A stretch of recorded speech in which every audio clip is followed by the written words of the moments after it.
मन चरण सूर्य चंद्र नसार पुनर्दन का मृता जानता संगम ओम भूर्भुवः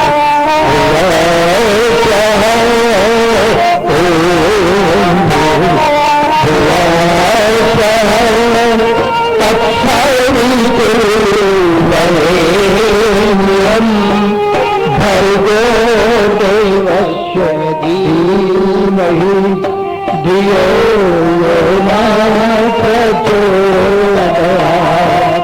ओम भूर्भुवः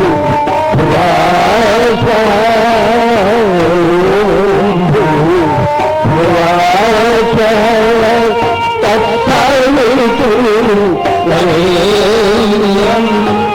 भर्गो देवस्य धीमहि धियो यो नः प्रचोदयात्।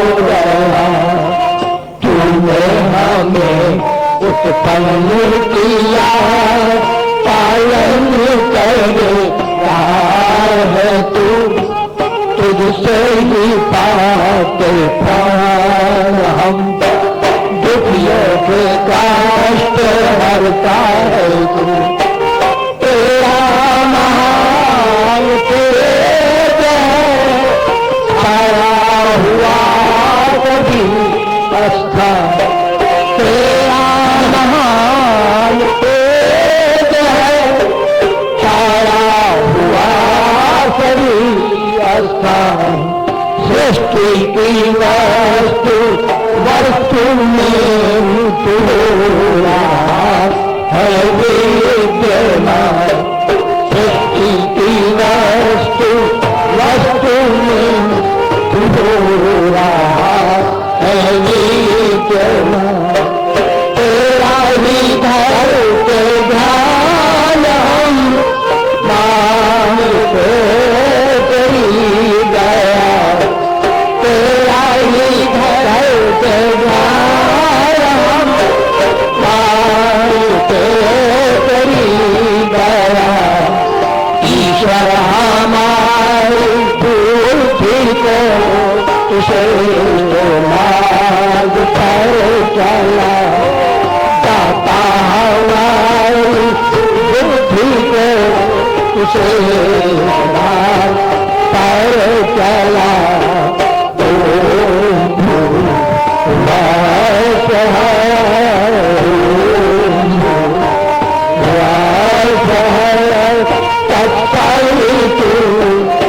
तत्सवितुर्वरेण्यं भर्गो देवस्य धीमहि धियो यो नः प्रचोदयात्।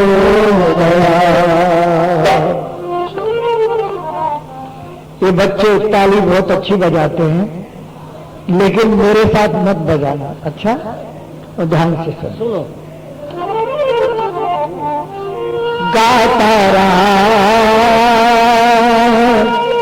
मगर नहीं प्रभु बिन ग्राम की बात आई। गाता रहा मगर नहीं प्रभु बिन गाने की बात आई।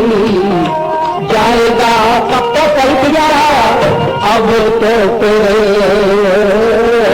जाने की बात आई।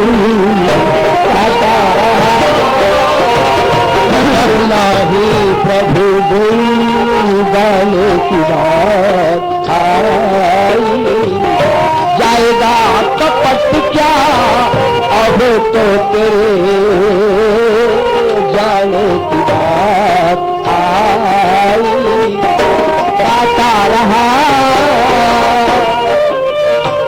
नुक्ते की बात पर तो की नुक्ता हो, नुक्ते की बात पर तो की नुक्ता जिंदगी में पानी कभी दान में नदी, जिंदगी पानी कभी दान में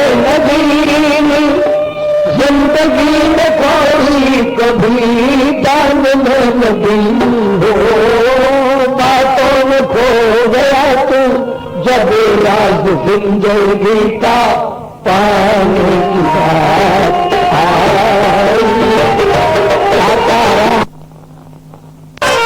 आशाओं का भाग अरमानों से है पाला, न था सिल जिंदगी का फूल इसमें डाला, न था सिल जिंदगी का फूल इसमें डाला, न था सिल जिंदगी का फूल इसमें डाला। ओ माली आप चल दिया जबकि अमर फल को खाने की बात आई। अगर नहीं प्रभु खाने की बात आई, जाएगा कब क्या अब तो तेरे जाने की बात आई।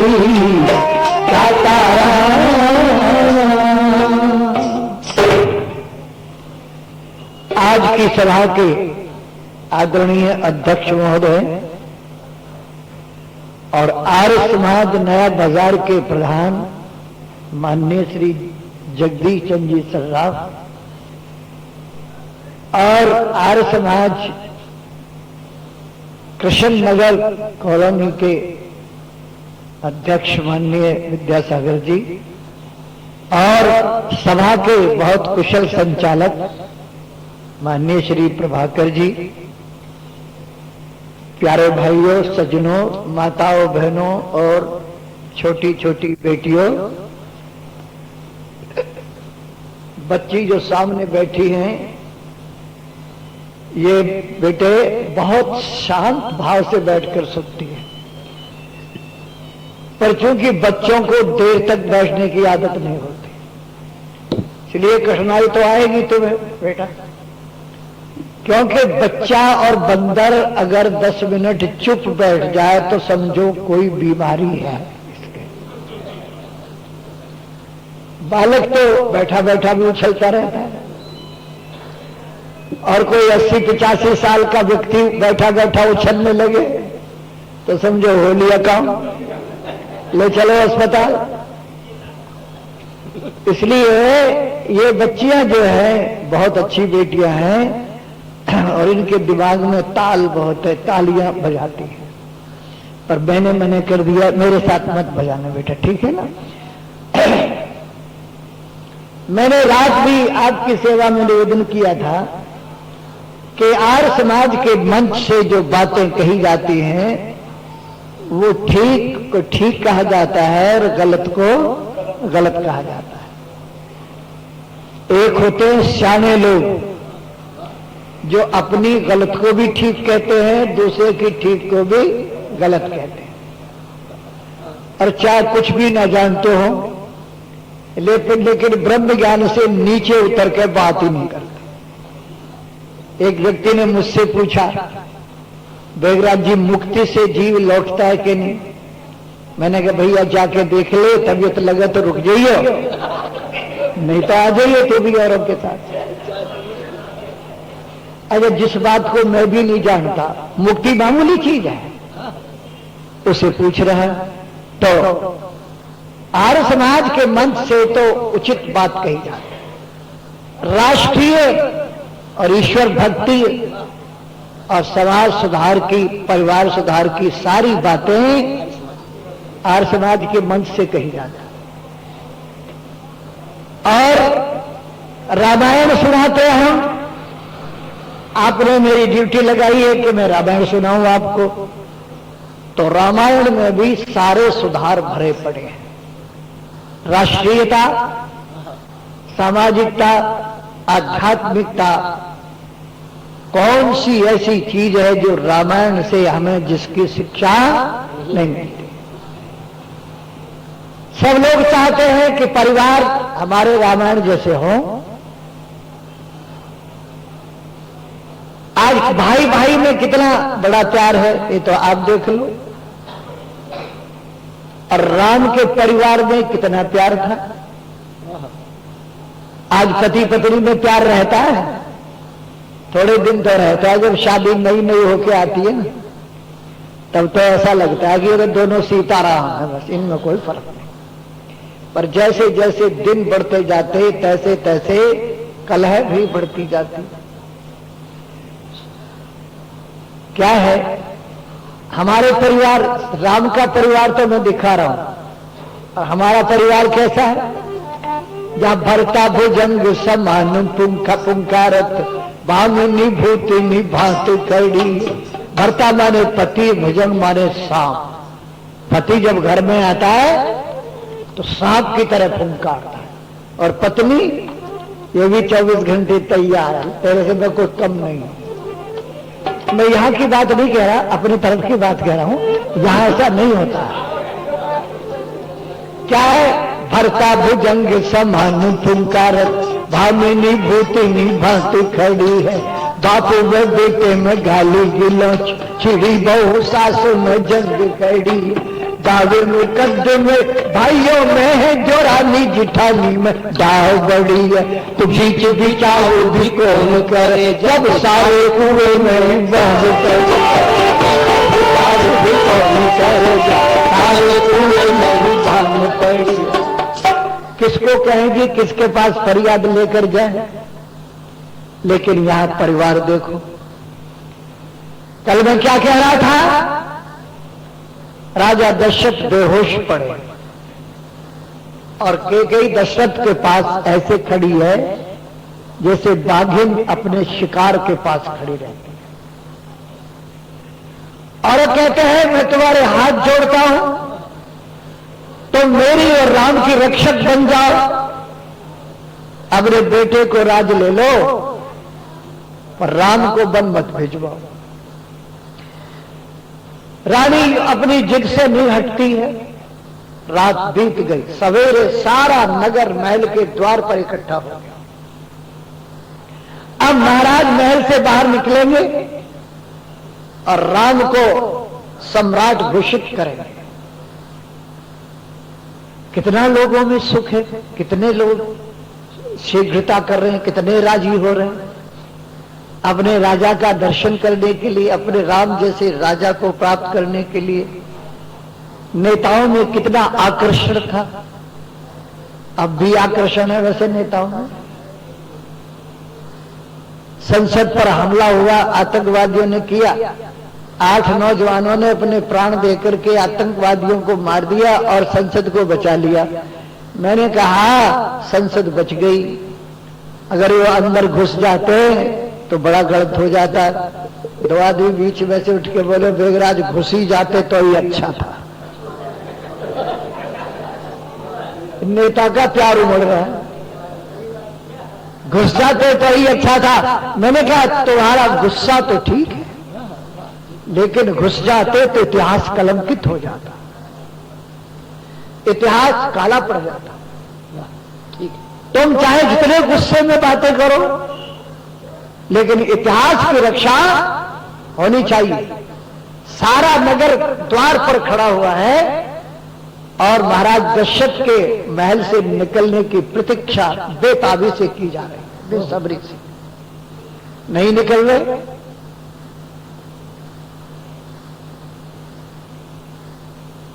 महाराज गुरुजी ने कहा, वशिष्ठ जी ने, सुमंत जाओ अंदर देखो राजा क्यों नहीं बाहर निकल रहे। क्योंकि सुमंत एक ऐसा सचिव था जिसकी रणवास तक पहुंचती। हमारे यहां देहात में कहते हैं चूल्हे में जड़ के जो जा सकते थे अंदर, और ये अंदर पहुंचे और देखा सब है, तो ये है क्या कि राजा है अब तक महलों में टिमटिमा रहा है, उसी भात रजनी का दीपक महलों में। देखे तो सही भेद क्या है, मंत्री महलों में जाता है यह क्या है, सन्नाटा है, निस्तब्ध सभी को पाता है। ये क्या है सन्नाटा है, ये स्तब्ध शरीर को देखा पृथ्वी पर राजेश्वर, देखा पृथ्वी पर राजेश्वर, मछली की भांति तड़पते हैं। जब आंखें कुछ खुल जाती हैं तो राम राम ही रटते हैं। जब आंखें कुछ खुल जाती हैं तो राम राम ही कहते।